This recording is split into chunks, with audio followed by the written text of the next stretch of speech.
All right, everybody. If you can see me and hear me, please let me know in the chat. And thank you so much for being here again on a Monday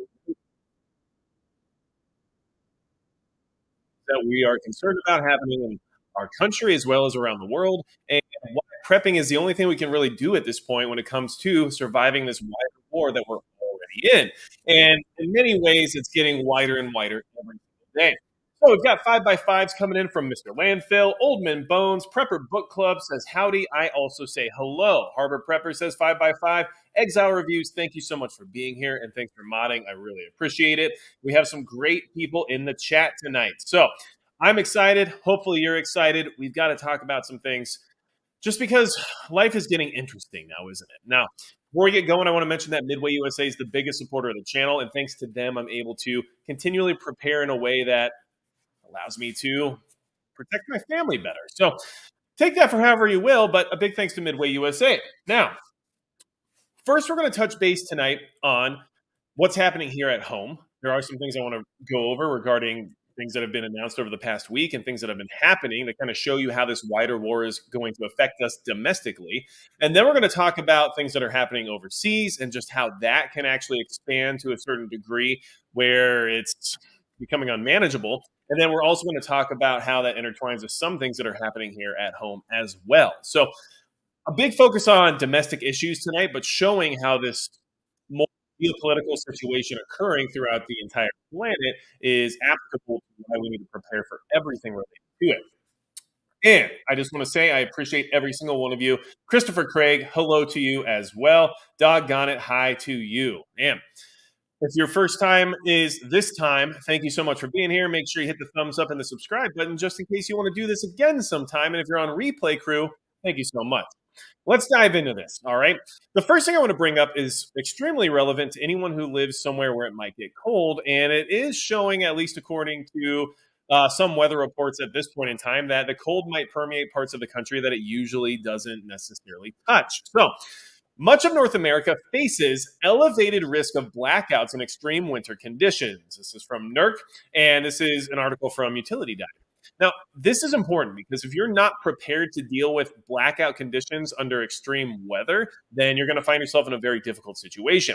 And of course, you can look at this through the lens of fifth generation warfare if you would like to, and understand that these critical infrastructure components are targets just as much as they're faulty in one way or another. But this isn't about the current health or status of our infrastructure and our grid. It's actually related to resource allocation and possibly just some things coming down from the top. And if you want to look at things through an even more cynical lens, when certain guidelines or certain restrictions are put into place by the government that directly affect our ability to stay warm throughout the winter, you have to question what that purpose may actually be other than just incompetence. Because do not forget, especially if you're a husband who likes to work your way out of doing a lot of chores around the house, weaponized incompetence is definitely a real thing. So let's get into this. Mike H, thank you so much. I really appreciate it. Climate change, rising energy demand, and natural gas dependence mean a massive grid disruption is inevitable, said Mark Spur, legislative director at the International District Energy Association. So we're talking about inevitabilities at this point. You tell me how you feel about it, but I definitely want to make sure all of you are ready to stay warm and keep the lights on throughout winter conditions here moving forward. Much of the U.S. bulk power system faces an elevated risk of blackouts and extreme winter weather. The North American Electric Reliability Corp warned in its 2023-2024 Winter Reliability Assessment published on Wednesday. A key issue is the availability of natural gas supplies for generation and the operation of gas-fired power plants, NERC said. During extreme weather, generators can face operating difficulties and frigid temperatures. Supplies may be diverted for home heating, and gas production may slow due to wellhead and pipeline issues. NERC's recommendations for the cold months ahead include for reliability coordinators to monitor fuel adequacy, generators to weatherize power plants, and for balancing authorities to pay particular attention to the risk of demand underestimation ahead of extreme winter conditions. There's a lot to go over here, but we're going to get right to the part that I thought was most relevant to all of you. There's a great map here that gives you a risk assessment as to where you should place your concern based on your area of location, right? So, real quick, a well designed competitive power market, however, is the best foundation to serve power needs reliably and efficiently. Natural gas generation remains and will remain a vital component of a reliable system. And so they're having natural gas logistical issues. That's a big deal. What you can see here is that Saskatchewan up in Canada has a high potential for insufficient operating reserves, and then a huge portion of the United States is in an elevated potential for insufficient operating reserves. And that's definitely going to be a big issue moving forward, and it's something that we should all be aware of. And here's just how short we are on the actual resources required to keep the grid up and running throughout some of these extreme weather conditions. The winter's anticipated reserve margin in the Southwest Power Pool is 38.8%, more than 30 percentage points lower than last winter. This is driven by higher forecasted peak demand and less resource capacity. This is not something that's easily overcome. So I just want everyone to be aware that this could become a huge issue for you, depending on your location, especially depending on extreme weather. And we all know staying warm in the winter can be the difference of survival when it comes to certain areas that you might be in. So I also want to mention that this is possibly a legislative or bureaucratic issue. And what do I mean by that? Okay. Power Grid Watchdog warns of higher winter blackout risks, cites Biden energy policies threat as a top threat. Interesting, right? The North American Electric Reliability Corp warned this week that more than half the U.S. is at an elevated risk of blackouts this winter due to a combination of increased demand, regional power generation shortfalls, and potential fuel delivery challenges in the event of prolonged weather events. The findings came from NERC's annual winter reliability assessment released Wednesday, which for the first time in its 55-year history pointed to energy policy as one of the top threats to the U.S. power grid due to the Biden administration's green agenda. So, when I said earlier that when initiatives from the top are specifically detrimental to your survival, you have to question what's actually happening, right? And we all know that a huge portion of those who make these decisions in Washington, D.C., do not have your best interest in mind. And when we're talking about how this is becoming a wider war and how we're dealing with fifth generation warfare at this point in time, you have to look at everything through that lens and question whether or not this will be leveraged against us this winter, especially considering that the telegraphing now is already complete, right? We now know the reasons for why this is going to happen 3 months from now. And then 3 months from now, when something occurs along these lines, we will be told, well, it's because of X, Y, and Z, and we told you about it 3 months ago, right? So I want everyone to just kind of keep that in mind moving forward, but I would definitely be prioritizing power production as well as maintaining a certain level of heat inside of your home come this winter, because at least where I live, it's already been pretty much winter already. And I know we don't call it winter quite yet, but I mean, it has hit negative temperatures and it has snowed quite a bit. So I don't know what else you want to call it. But regardless, they're letting us know. They're warning us ahead of time. And even here's one thing I want to kind of drive home, because it seems to be a repetitive concept here in the proposal. Even if what we're being told is not factual, even if what we're being told is part of a greater scheme to kind of pull the veil over our eyes, the outcome remains the same. So, regardless of the fact that, oh, well, they're just saying that to do this, to turn off the grid. Okay, if the grid goes down, the grid goes down. The reasons behind why it happened won't matter at that point in time. The only thing that will matter is your ability to deal with the fact that you're no longer connected, right?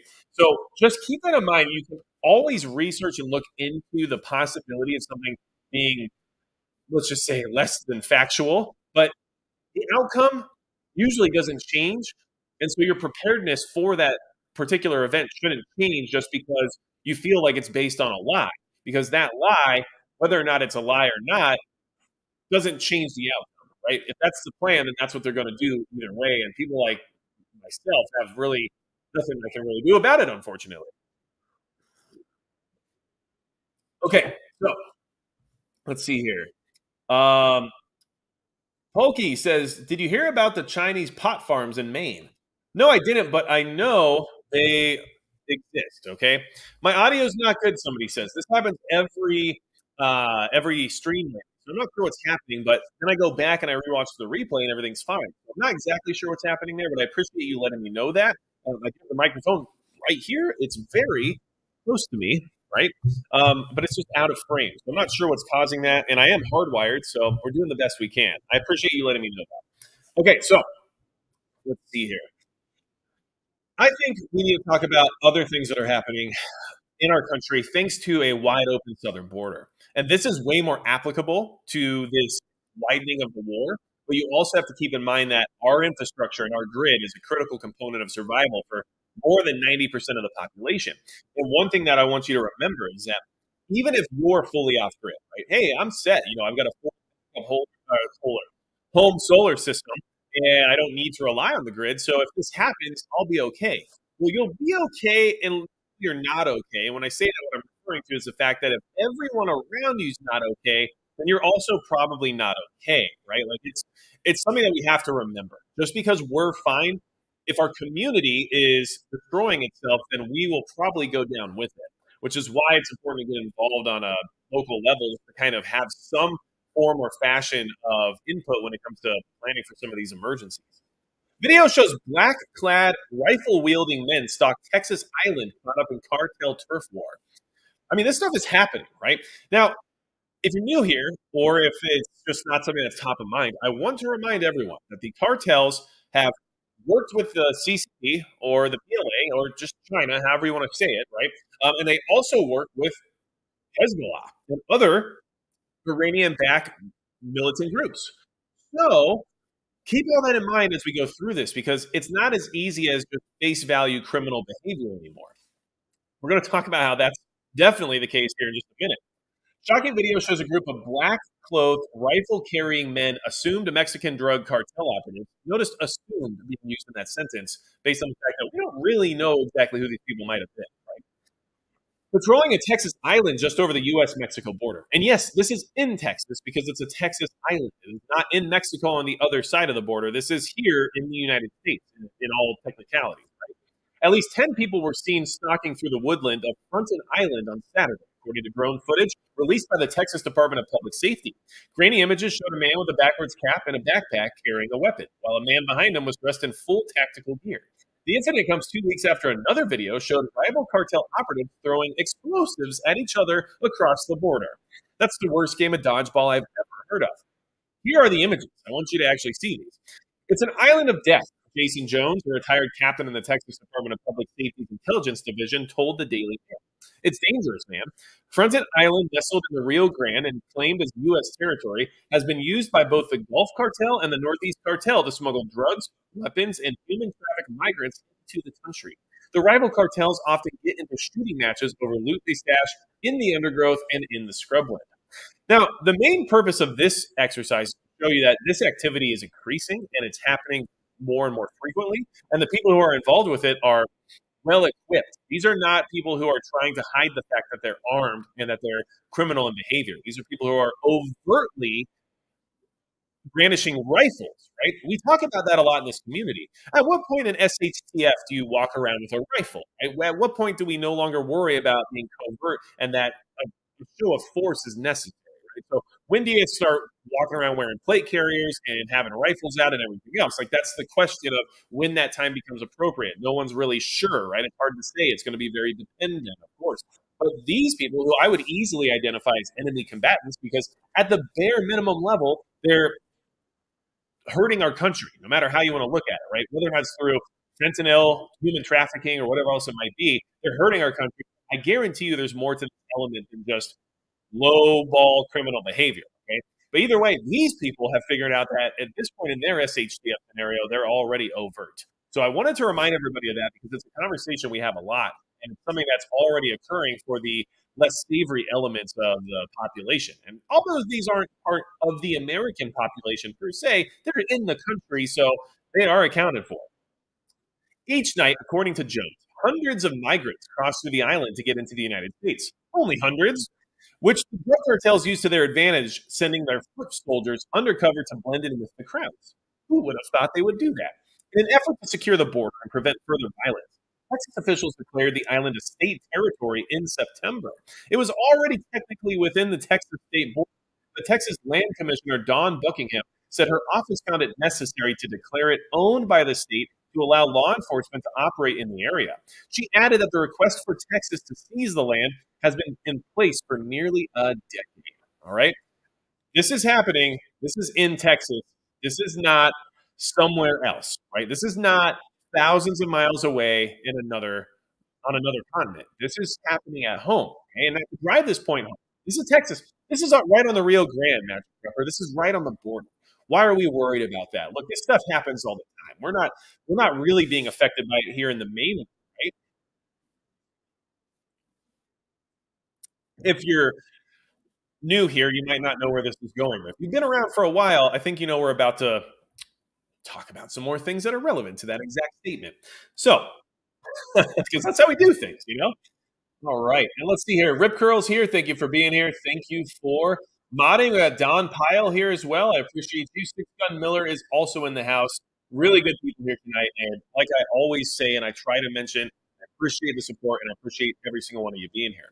So let's talk about some other cartel activity that's a little bit further north of the southern border. Just a little bit. Nothing crazy, right? 9 cartel members indicted on charges of bringing drugs into Adams County and other parts of Colorado.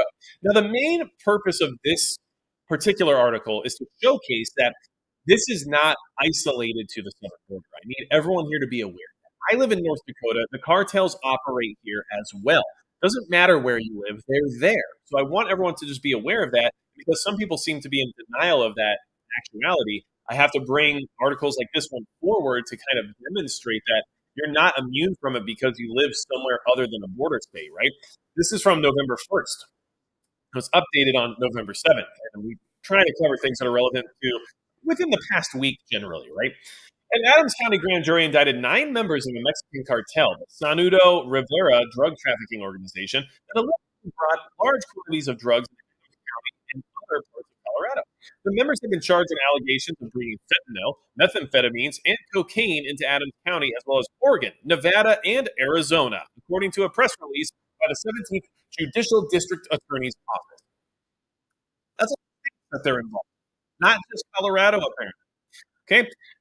Through the use of wiretapping, the task force was able to stop the distribution of over 381,000 fentanyl pills from hitting Adams County streets, according to Mason, all of which could have been lethal to any member of this community, Mason said. Mason noted that wiretapping is only used when deemed necessary. This is necessary. These people are an actual threat. They're not just criminals.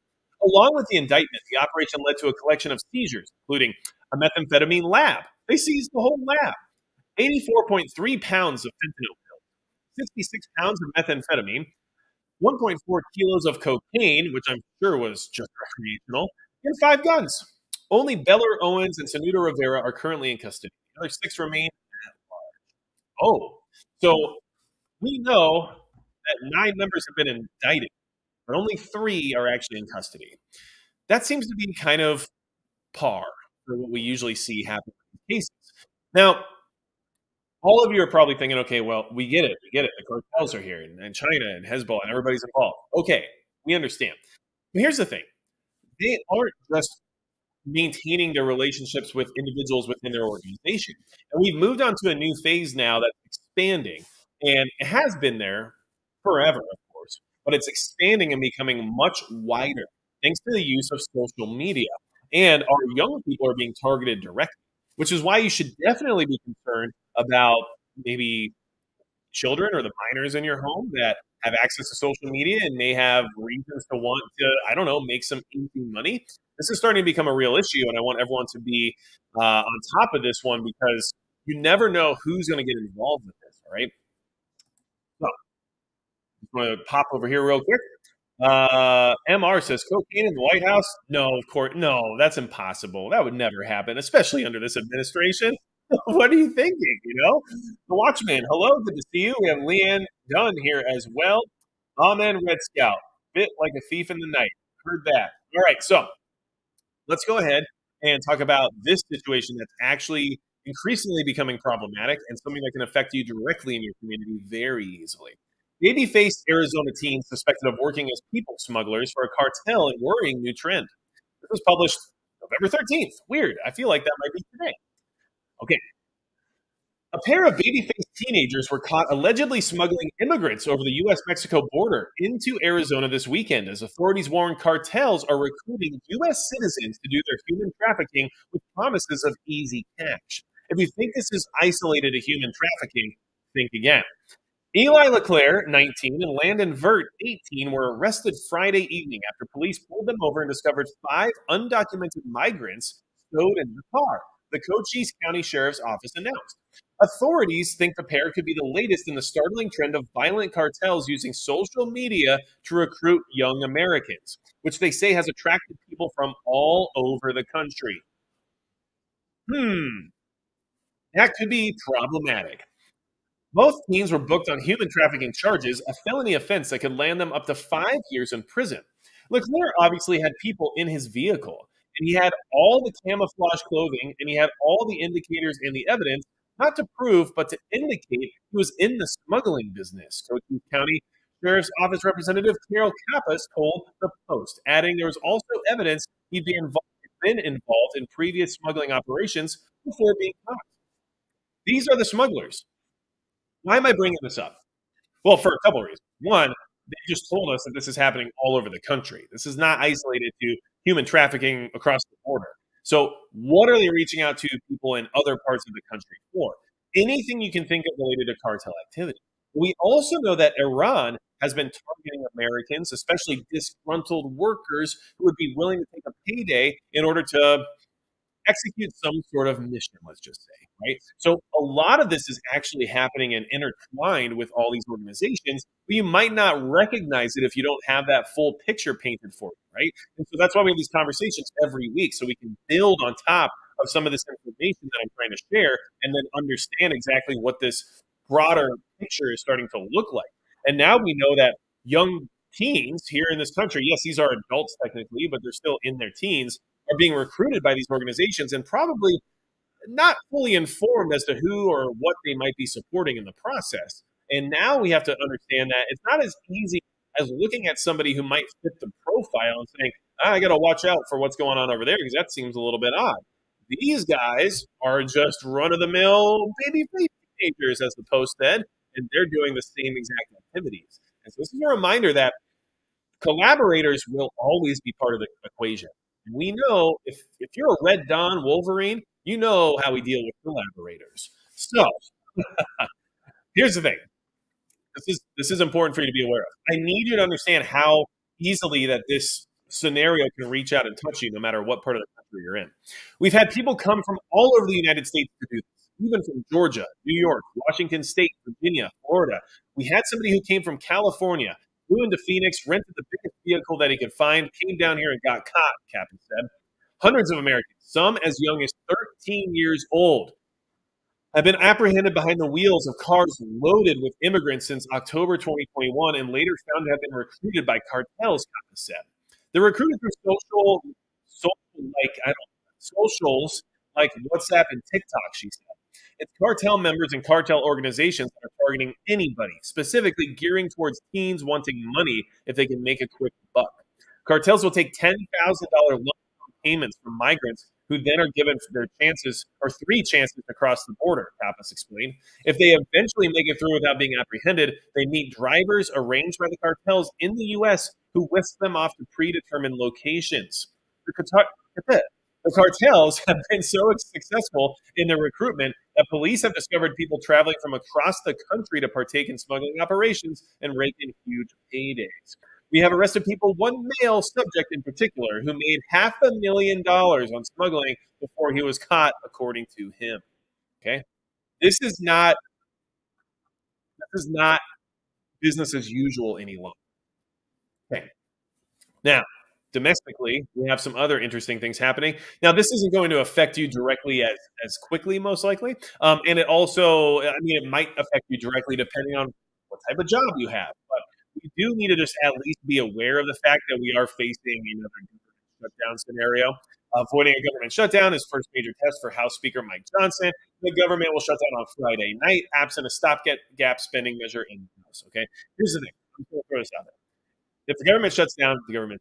If it doesn't shut down, then they passed another stopgap spending measure, and then they're just going to shut it down eventually down the road because eventually we're going to have to stop passing those spending measures, or we'll just pass them into oblivion. So either way, I just want you to be aware that maybe this isn't that big of a deal in general when it comes to being prepared for everything that's happening right now.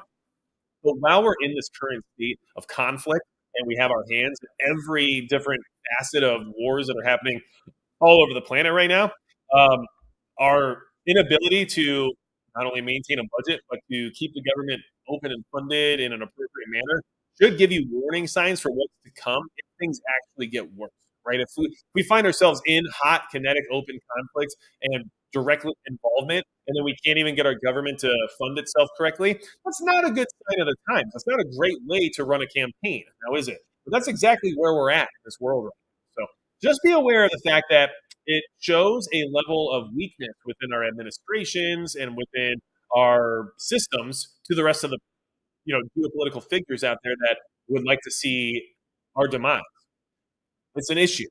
Do I think we should shut the government down? I mean, in general, yeah, I'm all about it. Let's get rid of all these federal agencies and bureaucracies we don't need. Let's stop paying for stuff we definitely don't need. Let's just make sure we take care of exactly what needs to be taken care of. And since I am a logical person, and I know that will never literally ever happen, then I'm not exactly sure what we should expect, right? But you need to be aware of that. Government shutdown is highly possible. So we're about to get into things that are happening overseas, including the Middle East, and we're going to talk about some interesting relationship issues we're having here with our own alliances, specifically NATO, and why that could be a security concern here moving forward. But before we do that, I also want to mention that Genesis Gold Group is a big supporter of the channel, and they support all the live streams, which is beneficial because it helps me do what I do here, as well as hopefully helps you get some good information. So if you go to magicpreppergold.com, you can find out if you would like to maybe roll a retirement account over into a gold-backed IRA. You can find out if you want to get metals sent directly to your home, or even figure out other ways to stabilize your wealth through something that's historically always been relatively strong. So make sure you go to magicpreppergold.com, ask them what they can do for you when it comes to strategizing some of your finances, and maybe they can help you out. And not to mention, they're not associated with China. They don't offer free stuff that's literally not free because you just can't give people free things anymore at all at this day and age. And they're also faith-based. So when it comes to how they operate based on their moral set of values, you might feel a level of security with that. So just wanted to mention that. Big thanks to Genesis Gold Group for supporting the live streams over here. All right. I'll put a link to that down in the description as well as in the pinned comment. In case you're interested, it does help support the channel. And your gold and silver will help me get lead and brass, which I have to keep saying because ammo is getting expensive. Anyway, and real quick on the ammo thing. A lot of people brought to my attention, like, hey, by the way, Lake City Ammo Plant came out, and they said that they didn't cancel any commercial contracts. And I understand that. I actually read that myself as well. I'm waiting to find out for sure what things are going to come out here soon, or what else is going to be reported, because the original email that was circulated, not public, and then the public statement is the exact statement you would think somebody would make if they were unhappy about the fact that their inside information was leaked. So I'm not necessarily going to jump on the fact that they just said that as being the best thing to calm everybody down. I'm not saying that we should be panic buying ammo, because we do a year ago to stock up. And if anyone thinks like I'm trying to make everyone buy ammo, then why would I have told you that a year ago when it was cheap, right? But whatever, I get that stuff all the time. It is what it is. Trolls are real. But regardless, if more information comes out about that, I will definitely keep everybody posted, because they don't have to cancel commercial contracts to not be able to fulfill them. And that is one way you could legalize yourself out of, let's just say, lying, right? Like, oh, no, we're not canceling contracts. We just don't have surplus to sell to the civilian market anymore. That's not the same as canceling contracts. So I could see how that could possibly be true, while also still being what everyone's concerned about, right? I'm trying my best to wait and see how that all turns out before making any sort of correction or retraction. Anyway, do any of us ever believe the official narrative at this point? I mean, I don't know. So I needed to have some time to simmer, let's just say. One statement from them and then no responses to any of the questions or comments thereafter might not suffice my curiosity. What's happening over there? Why are we talking? Because what's happening over there is going to affect here at some point. It is. I don't know what else to say. I'm not happy about it, but it's the truth. So because of that, I have to address it. Let's see. I also want to say Fight for your right says ammo is what you should have stocked up first. I mean, I think you should have food and water first, in all honesty. I'm just going to be honest about that. You're going to need it. You're guaranteed to need that before you need ammo. But I think you should get ammo, and I think you should have had ammo already. But if you don't have any, you should be aware of what's happening. But I agree. I definitely get some ammo. It's always good. And then, yeah, and then you also said just food is crazy. I agree. So let's see here. And Razor Wire is like, "Oh, he's a Fed." Yeah, no, I mean, he's making fun of the fact that people still claim that Fed. It's fine. You know what? It's fine. At this point, it's like a badge of honor, I guess. 'Cause if you're doing something right, then somebody's going to assume that you're doing something wrong. So it is what it is. All right. But we got to talk about what's happening over there because there's reason to believe it's going to come over here. And when I say that, I don't mean, like, I don't think there's going to be boats landing on the East Coast. I think that we're going to have our own issues here domestically. And a lot of them are going to be portrayed as criminal behavior, which is some of the things I've talked about in previous videos where I'm like, look, if we keep, you know, labeling these people and these organizations as basically criminals in one way or fashion, then and people aren't going to have the right reaction to what's actually happening. No one will ever think that an event is widespread or isolated. Right? And I want to ask the chat. So if you're in the chat, make sure you go ahead and uh, answer this poll for me if you don't mind. It's just a quick poll. I'm going to actually pick up a book called Day of Wrath. It was recommended to me from a friend who is a really good guy and one of the guys who helps train me when it comes to firearms. And I am curious if anybody else here has read it. And then if you want to leave it in the chat, like if you think that it's a good read or if it's a possible scenario that could occur here in the United States, let me know because I'm interested in checking it out. But it's written by the same guy who wrote One Second After, and it's something a lot more nefarious, at least in my opinion, when it comes to occurring here in the United States. So, and especially based on the things that are happening right now, it might be a very relevant read. Okay, and just to give you guys something without spoiling anything or anything like that, it's basically sleeper cells within the country activate in a very egregious way all over parts of the country that you wouldn't expect them to. So I'm going to read it because I think it could have some interesting insight, let's just say. Even though it's fiction, the writer does a lot of research and puts a lot of realistic, factual information into the book to make them believable. And it just, at minimum, I use it as a thought exercise and as a way to kind of, let's just say, war game some of those situations occurring for myself and how I would react to it to give me better planning, I guess. So let's see. Lebanon, front with Israel heats up, stoking fears of wider war. And we'll talk about how it's already a wider war in just a second. This is from today, November 13th, from Reuters. Let you guys know, I just like saying it wrong and weird because it bothers so many people. I'm okay with it. Hezbollah and Israel have been trading fire for weeks. Exchanges are deadliest since the cross-border war in 2006. So we're talking 17 years since it's been this bad. Hezbollah says more than 70 fighters have been killed. Israel says 7 of its soldiers killed so far. U.S. calls for restraint to prevent wider conflict. Weeks of hostilities across the Lebanese-Israeli border have escalated with growing casualties on both sides and a war of words, fueling concerns of a widening conflict between Israel and the Iran-backed Lebanese group Hezbollah. Israeli strikes killed 2 people in South Lebanon on Monday, according to a first responder organization affiliated to the Hezbollah-allied Amal movement. On the Israeli side, a Hezbollah missile attack on Sunday wounded several workers from the Israel Electric Company, and one died of his wounds on Monday, the firm said. Hezbollah has been trading fire with Israeli forces since its Palestinian ally Hamas went to war with Israel on October 7th. The exchanges marked the deadliest violence at the border since Israel and Hezbollah fought a month-long war in 2006. So far, more than 70 Hezbollah fighters and 10 civilians have been killed in Lebanon, and 10 people, including 7 troops, have been killed in Israel. Thousands more on both sides have fled shelling. Okay? Now, listen, I don't care what side or who you support or don't support or any of that stuff. Listen, use this as a tool to help you determine when something is biased or swayed in a certain direction so that you can get better information by maybe trying to find the opposite, right? When you read the sentence, you can see how there's a bias here in the writer's tone. We have the fact that Okay, let's see here. Okay, so then this is a demonstration for how to deal with fifth generation warfare, fog of war, and misinformation permeating throughout the airwaves. Right, more than 70 Hezbollah fighters and 10 civilians have been killed. Okay, think of that sentence now. And 10 people, including 7 troops, have been killed in it. So when you say 10 people, including 7 troops, if they wanted to make it equal to what they said about Hezbollah, they would say 3 civilians and 7 fighters, right?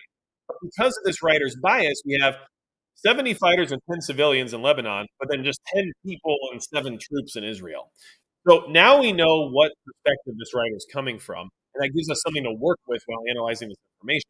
So I just wanted to share that because it is going to be increasingly more important for you to access and analyze your own information, especially on a local level here moving forward. And if you're not scanning for that level of bias, you might not be getting the exact type of information you need. It might not be as cut and dry. And once things are swayed in a certain direction, there's always going to be levels of information that are either left out or possibly skewed in order to drive that narrative, right? So I just wanted to make sure to kind of touch on that. Until now, violence has largely been confined within a band of territory on either side of the border.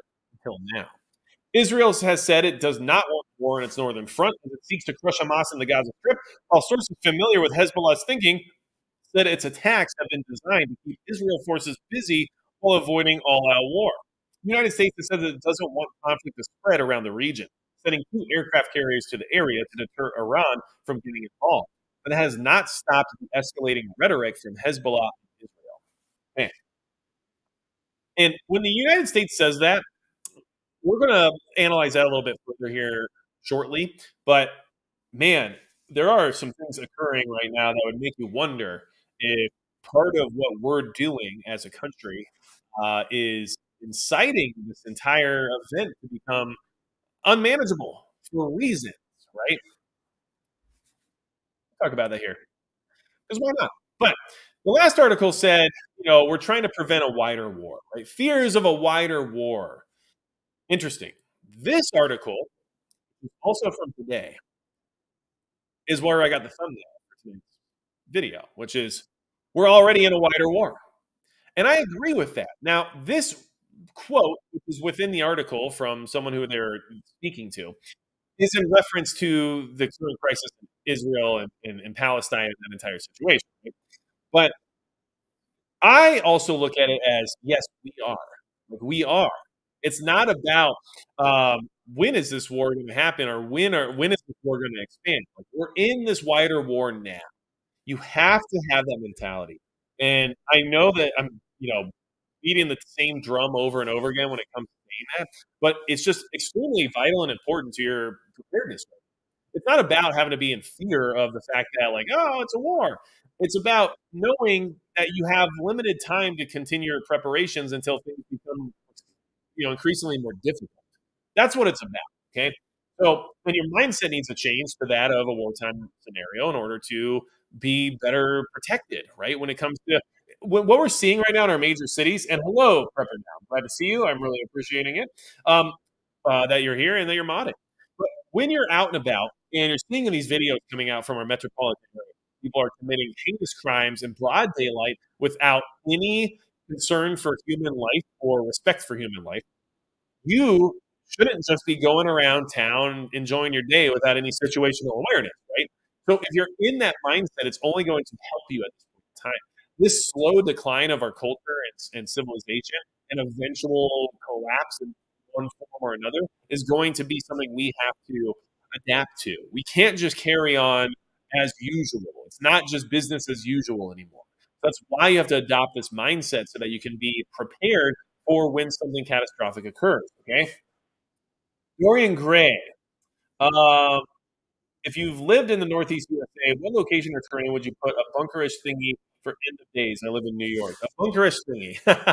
Thanks for the super chat. I appreciate it. Look, you're going to have to do a lot of research there, but I have heard more than once that Maine is probably the best place in New England just because of the fact that it's not a strategic nuclear clear target. There's no military bases, there's no missile silos or anything like that. So a lot of people think that that might be the place to be when it comes to those concerns. Okay, so hopefully that helps you at least have a little bit of information there. I'm not sure what's up with the audio. I have a really nice microphone, everyone. I really do. Okay, so I'm not sure what's causing that. But thank you for letting me know about it. I'm trying to maintain a level of proximity here. So I'm sorry. I'm doing what I can. Okay, let's get into this. The conflict in the Middle East has at least three fronts. There's a chance it opens up into more. Israel and Hezbollah, the Lebanese militant group and political party, are trading rocket attacks and airstrikes that have killed and wounded dozens along Israel's northern border. The U.S. and Iranian proxies have escalated their long running shadow war with mounting attacks on regional American forces, prompting President Joe Biden to authorize two recent bombings of Iranian linked facilities in Syria. The latest one on Sunday killed an unknown number of proxy members, U.S. officials have said. Those are the main events. But undercard fights threaten to take the spotlight.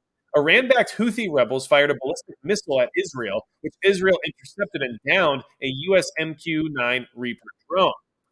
Iranian proxies in Syria are also looking to escalate their ongoing conflict with Israel. Settler violence against Palestinians in the West Bank has ticked up enough that the White House urged Israel to stop it. Ask the administration, and they'll say all the fighting isn't of one piece. I wouldn't necessarily describe it as a three-front conflict. I would accept that there is an exchange of fire between Israel and Hezbollah. There's an obvious ongoing military operation in Gaza. And yes, we have been struck repeatedly by proxy groups of the IRGC in Iraq and Syria. National Security Advisor Jake Sullivan told reporters at the White House today after questioning from Politico using the acronym for Iran's Islamic Revolutionary Guard Corps, noting that the U.S. had responded to those attacks. That is all correct. Okay. Some analysts, however, say the fighting is more geographically expansive than the administration acknowledges. We're already in a wider war, said Philip Smith, an expert on Iranian national security policy. The issue is how large in scope it's going to become. Bilal Saab, director of the Defense and Security Program at the D.C. headquartered Middle East Institute, noted broader fighting between the U.S. and Iran is unlikely because Tehran fears American military power. The Biden administration sent two carrier strike groups and more forces to the region as a deterrent. What I am worried about, though, is the exchange of fires between Hezbollah and Israel spiraling out of control, Saab said. The rules of engagement between these two may not hold much longer. The perimeter of deadly shelling is widening by the day and reaching targets deeper inside each side's territory. The messaging around that battle has only intensified.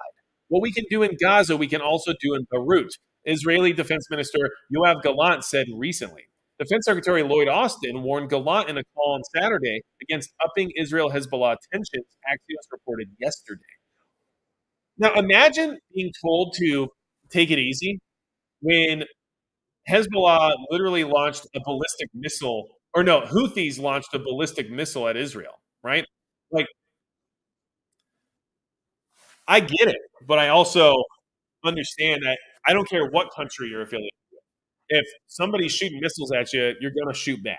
So this is only going to get worse because I don't see somebody just not shooting missiles at some point, right? Everybody's going to start shooting missiles. It's going to be great. We're having a great time. And one thing I want to remind everybody about is that this is all thanks to the people who have created this mess, right? This is a mess that was created by those who don't have any loyalty to us. And this is why it's a big problem because if we find ourselves completely isolated thanks to the supply chain being completely disrupted when it comes to Middle Eastern conflict and issues in that area, especially regarding oil production and then like the Strait of Juarez and everything, the Suez Canal and everything else that's going on over there.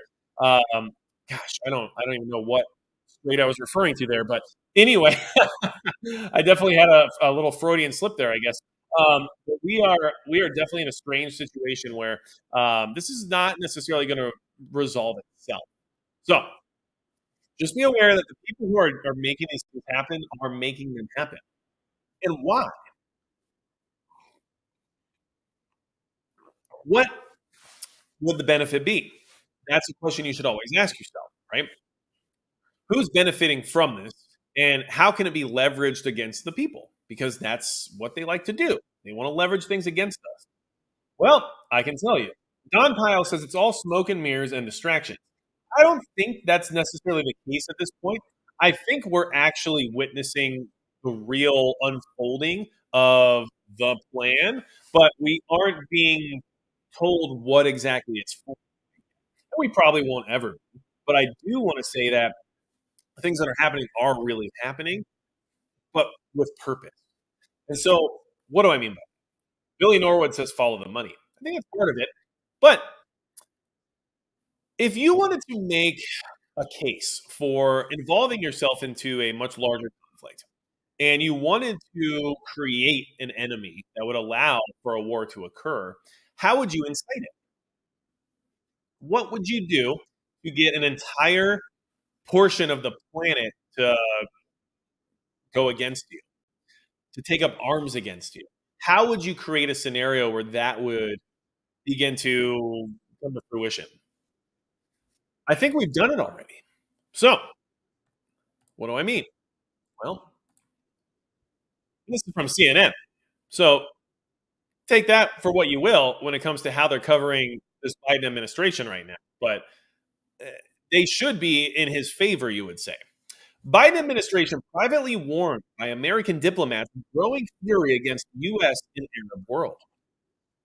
The Biden administration has received stark warnings from American diplomats in the Arab world that strong support for Israel's destructive and deadly military campaign in Gaza is losing us Arab publics for a generation, according to a diplomatic cable obtained by CNN.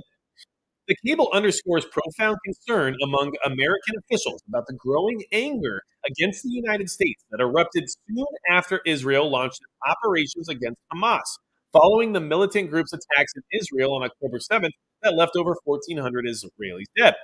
We are losing badly on the messaging battle space, reads a Wednesday cable from the U.S. Embassy in Oman, citing conversations with a wide range of trusted and sober minded contacts. The robust U.S. support for Israel's actions is being seen, the cable warns, as material and moral culpability in what they consider to be possible war crimes. The cable from the embassy was written by the second highest U.S. official in Muscat and sent to, among others, the White House's National Security Council, the CIA, and the FBI. While it's just one cable from a regional embassy, it provides a private snapshot of the alarm over the growing anti U.S. wave sweeping the Middle East. Another cable obtained by CNN from the American Embassy in Cairo relayed back to Washington as part of a daily media summary the commentary in a state run Egyptian newspaper that President Biden's cruelty and disregard for Palestinians exceeded all previous U.S. presidents. CNN has reached out to the State Department to comment. President Joe Biden has been under growing pressure domestically and abroad over U.S. support of Israel amid images of destruction in Gaza and the dire humanitarian crisis in the region. While the administration has resisted calls for a ceasefire, officials have worked to ramp up aid going into Gaza and pushed for humanitarian pauses to allow more assistance to flow into the enclave and to allow civilians to flee away from the fighting. In recent days, U.S. allies in the Arab world have made clear their deep anger at the humanitarian crisis in Gaza. Last weekend, Secretary of State Anthony Blinken attended a summit convened by the Jordanian foreign minister that was attended by the top diplomats from Egypt, Qatar, the United Arab Emirates, and Saudi Arabia, as well as the Secretary General of the Palestine Liberation Organization. At the summit, the Arab leaders called for an immediate ceasefire in Gaza, while Blinken reiterated U.S. opposition, arguing that it would give Hamas time to regroup and launch another attack on Israel. The White House said Thursday that Israel had agreed to move forward with daily 4-hour pauses of military operations in areas of northern Gaza. So, I mean, this is telling in many ways. With with our support of Israel, based on what's happening right now, the entire Arab world is turning against the United States. And now, this is something that you should be aware of. We say this a lot here on this channel, but I want to reiterate, right? If you're an American, you're an American. And if people hate Americans, they hate you. And it doesn't matter how you think or what your opinions are, you're the enemy. And if you're the enemy, you need to act as if you're under attack, right? So keep all this in mind because we're losing those relationships, let's just say. And if you wanted to provoke certain countries into crossing a line, which would then allow for a morally justified war to occur, um, it seems like the environment is ripe for such a okay. Interestingly enough, this can be demonstrated directly with one of our NATO allies. What do you mean, Magic Prepper? I mean Turkey, because that's a name. Real quick, I just want to say hello to everybody here. Prepper now to all your friends. I like your friends. Porky Prepper, I'm glad you were here. Thanks for being here. Sorry you had to go. Lane Lucas, I have no friends either. Well, that's probably why you're a prepper, because we're weird introverts, and that's okay. But try to build some kind of community or network if possible. You don't have to be everyone's friend, but you can be part of an organization, you know? It's like when you go to work, you don't have to be everybody's friend at work, but you do need a job, right? Let's see. Billy Norwood, howdy to you as well. So, flight for our right, you're waiting on your power armor. I hope you have enough force to keep that thing rolling. So, the backlash is real. It's not going anywhere anytime soon. Okay. And the one thing I do want to say is like the whole ceasefire thing. If you got attacked and then you responded, right? And someone said, "Hey, you need to do a ceasefire," you'd probably be like, "I don't care what you say," right? Just keep that in mind because I understand why that's just like, it's all talk from armchair quarterbacks, basically. But if you are the ones in the actual act of war, you're, that's not something you're rolling with. I mean, look how many times we tried to broker a ceasefire between Russia and Ukraine, and how long has that lasted? So, like, whatever the expectation is there, I'm not really sure, but I think it's all just bluster, right? Presidency of the Republic of Turkey. It is shameful that Western countries remain silent in the face of the ongoing massacres in Palestine. Okay, you see how these rifts are actually starting to develop. Well, here's the thing: Erdogan in Turkey is a wild card in many ways, and Turkey might actually be one of the keys to this worldwide conflict because they're supposed to be a NATO ally, but increasingly they act more and more buddy buddy with countries like Russia and Iran. So we need to keep an eye on Turkey. There's a few reasons why, but one of the main ones is the fact that they're currently saying that they don't like everyone allied with. Basically, right? Western countries, that's the majority of NATO in many ways. Yeah. Addressing the extraordinary, and this is, by the way, from 2 days ago. Okay. Addressing the extraordinary joint summit of the Organization of Islamic Cooperation and the Arab League, President Erdogan said, "It is shameful that the Western countries, which always talk about human rights and freedoms, remain silent in the face of the ongoing massacres in Palestine."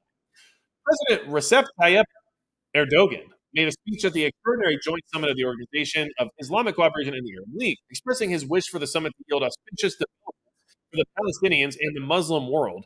President Erdogan stated, "With today's meeting, we as the Islamic world show in a clear manner our solidarity with the Palestinian people.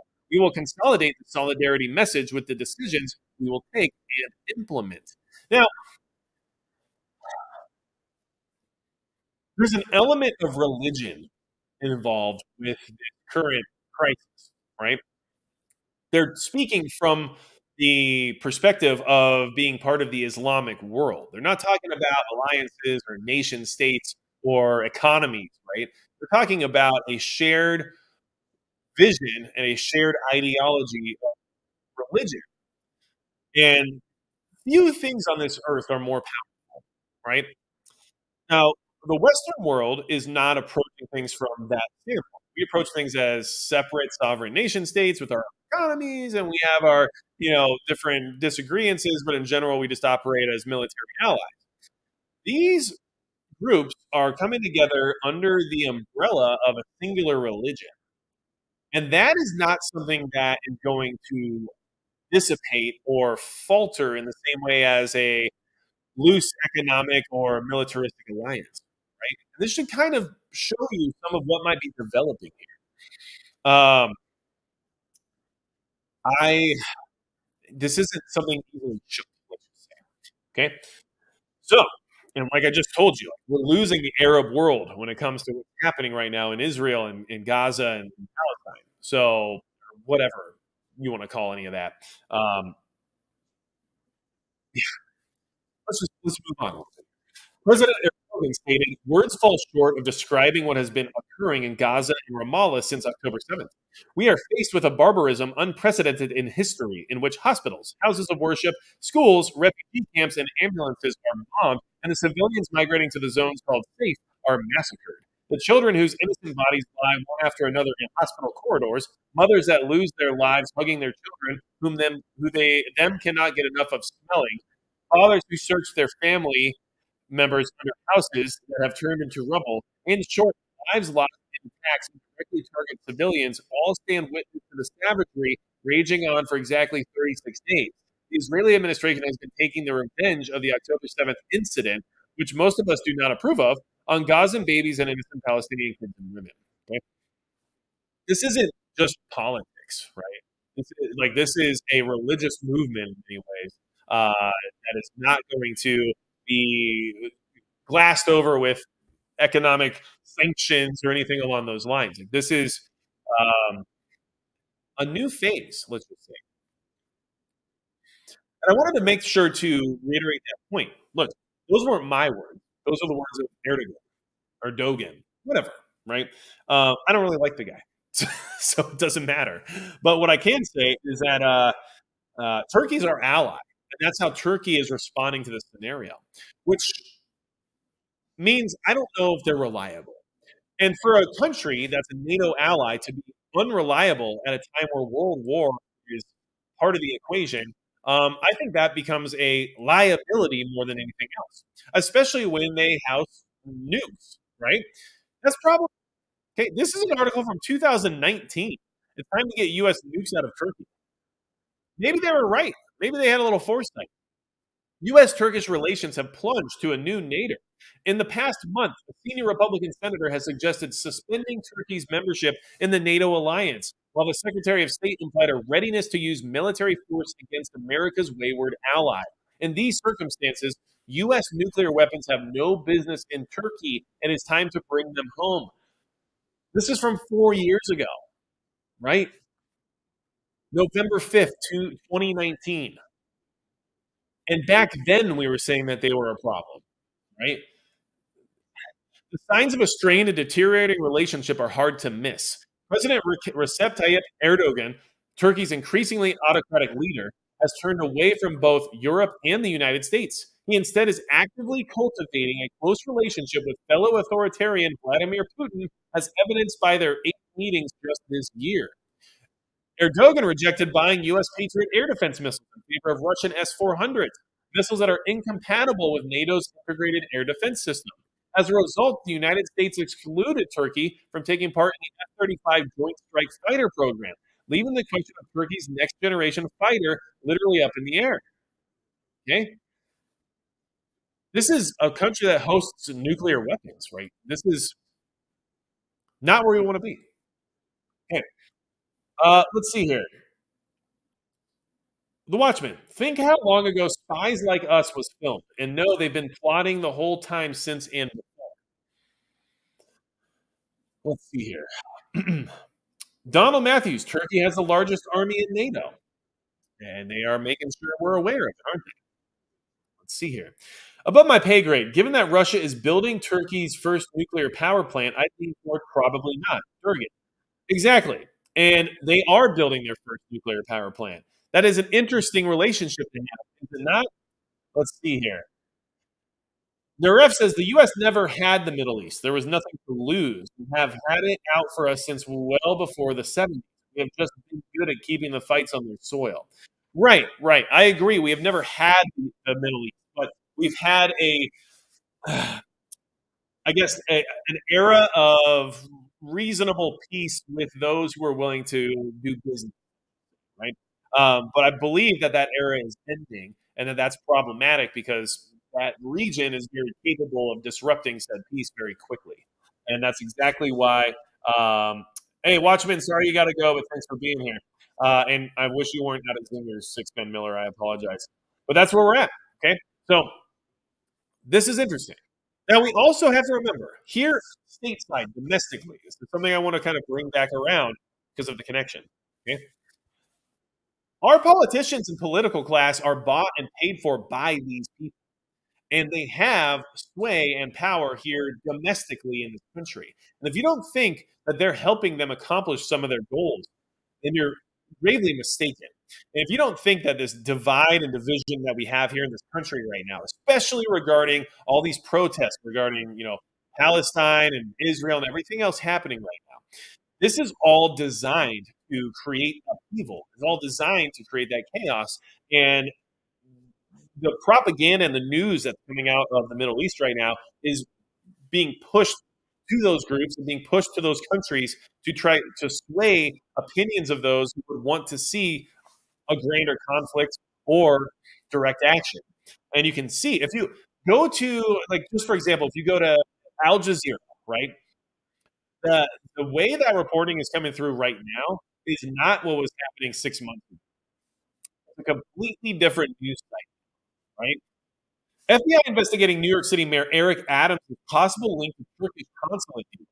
Agents confiscated Adams' phones and raided his chief fundraiser's home. Adams says he's not accused of wrongdoing, yet he's getting everything confiscated. A federal probe is investigating whether New York City Mayor Eric Adams improperly pressured city fire officials into approving a new Turkish government building in Manhattan despite safety issues. This probe into the Turkish consulate's building is part of a broader public corruption investigation into illegally funneling foreign money to Adams' mayoral campaign. FBI agents have seized Adams' phones and raided his chief fundraiser's home. Okay, that's how close this is all coming. They're here. All of them are here in the sense of influence and power and money and everything else they want to do when it comes to affecting you directly on American soil. And that's an issue. Um, let's quickly just take a look over at the Pacific. Okay, we have some interesting things developing over there. We have China and the U.S. holding nuclear arms control talks. Right, the United States and China held nuclear arms talks for the first time since the Obama era, aiming to address growing concerns about China's growing nuclear arsenal ahead of a presidential summit next week. Okay, and basically, we're trying to figure out, well, why exactly they're building up their nuclear arms stockpile. Let's also see why that could be problematic here very soon. I don't know if Taiwan is necessarily the linchpin anymore. It's starting to feel like it might be the Philippines. Philippines joins Japan-led naval drills as brushes with China rise in the disputed section of the sea. In case you're unaware, the Philippines Coast Guard has been harassed by the Chinese Navy on a regular basis lately. And it's gotten to the point where the Philippines is saying they might react, and we have said that we would back the Philippines, okay? Japan led an annual multinational naval exercise that included the Philippines as an observer for the first time, as Filipino Coast Guard vessels are increasingly harassed by China in the disputed South China Sea. This is from 2 days ago. Okay, things are heating up, and in case you weren't aware, just because we need to always kind of see where we stand in the sense of our geopolitical relationships, the Philippines is the United States' oldest ally in the Indo-Pacific. Since 1951, the U.S.-Philippines alliance has advanced peace, prosperity, and security for the United States, the Philippines, and the broader Indo-Pacific region. Okay, they're our ally. They have been for 70 plus years, and China is causing scenarios where they might engage. And if that happens, we are obligated to help our ally. So this is a wider war. This has spread past the borders. It's here right now. What's happening here is just not as overt. I understand why it's hard to draw the lines between cartel operatives that are heavily armed crossing through the border and operating in criminal organizations throughout the country, and what's happening in Israel right now and the rest of the Arab world starting to ally against the United States. Drawing those conclusions can be difficult, but if you just slowly stack the information one on another and realize that connections exist, you can start to find bits and pieces or breadcrumbs, you might say, that lead you towards that eventual goal of understanding just how connected it all is. And that's kind of my goal in these conversations as of late, because of how strange things are becoming and how dangerous the world is becoming. The criminal element here in the United States is not based purely on desperation. Criminal element here, in many ways, is by design, and you should be aware of that. These things that are occurring in our major cities, they're not spontaneous per se. Is there spontaneous crime? Of course, there always. But the rise in crime and the escalation of it usually would allude to having some level of organization or even incentive, let's say. And we know the cartels and Iran are more than willing to reach out to those who would be, well, let's just say, overly excited to take a paycheck to do about anything. And they are reaching out to people, and they are, in fact, employing them, and they are committing crimes in their name or in their favor right now. So be prepared, especially moving forward into the winter with this power grid situation that we also have to be concerned about. At the bare minimum, they just don't have enough natural gas to provide power to everybody if something happens in the sense of extreme weather. If that's the worst case scenario, that's still very problematic because we should expect extreme weather, which means we should expect the grid to not be able to handle it, which also means you need to be ready for that. And I think that's extremely important. Now, I do have my members only live stream right after this, which is at 9:45 Central Standard Time. If you are a YouTube channel member, you can be at that. It's a casual conversation where you just hang out for a while and chat. If you want to be a YouTube channel member, you just hit the join button down below. And if you're a Subscribe Star member, you are also welcome to that. And Subscribe Star is $5 a month, but it is an exclusive group of people who are awesome that support me directly and also receive exclusive content and preparedness incentives. And last month's preparedness incentive was a Midway USA Pro shooting mat, which is actually really nice. And I appreciate Midway for supporting the Subscribe Star as well. So I just put that into the chat. I also have a link in the description as well as in the pinned comment. Hopefully, I get to see you all there. I appreciate all of you turning out on Monday nights to be here. I really do. And depending on the topic, we'll have 700 in the chat, and the next week we'll have 1,400 in the chat, and one week we'll have 1,000, and all of it's amazing because the fact that there's this many people who are willing to at least just concern themselves with this information, and then at least at the bare minimum hypothesize at possible situations that could occur because of it, I think shows that we're moving in the right direction as a community and as a country. Our goal should be to move forward and maintain a constitutional republic that we call the United States of America. And right now, a lot of the people who are part of our legislative process are not willing to do that. So we're in a weird place, but I want us to still be us at the end of the day. So let's make it happen. And I do want to say tomorrow, expect a video to come out where I interview John Chappie Chapman, who is an instructor, has been a highly regarded law enforcement instructor for decades. And he's going to give us some insight as to preparedness mindset, training programs, and all kinds of things that my area of expertise completely lacks in. So try to tune in for that because I think it'll be very beneficial for anyone who doesn't have that level of expertise. Because I mean, we're talking about somebody who works with all the major brands you might be aware of regarding their products and their training and everything else. So I think that's a very valuable resource that I have access to, which means I'm going to share it with all of you. So make sure to watch out for that. And yes, BL says get a propane heater just as a backup and maybe get two because you never know if one's just going to break. Pretty much all of them that are in any way, shape, or form affordable are made in China, right? And there's always that propensity for one small part just to break suddenly. And you don't want that to be the only heater you're relying on. So I would get like a little, like a Mr. Heater little buddy, and then like maybe one of the bigger ones too. And that way you just have a backup plan just in case. And propane stores forever, so you don't have to worry about it running out on you. And it'll actually do the job. And there are indoor rated ones as well. I would just always say to use some level of ventilation just in case, and make sure you have a carbon monoxide detector because you just should anyway. America the Free, new to my feed, like you much. Well, I like you too, and I appreciate the super chat. I really do, and I hope you come back and get to hang out more. And and learn more. And then I also do appreciate input and feedback. So feel free to give me that as well. And just so everybody knows, Read Day of Wrath, it's a quickie and rather disturbing, says Amunra.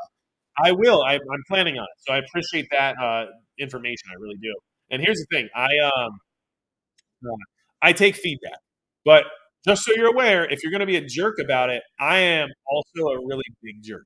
So we can have a good time with that because I'm not required to take your crap. I'm just going to throw that out there because I get a lot of it. And sometimes I just got to let you know when it's out of line because I'm sorry, but that's just my personality.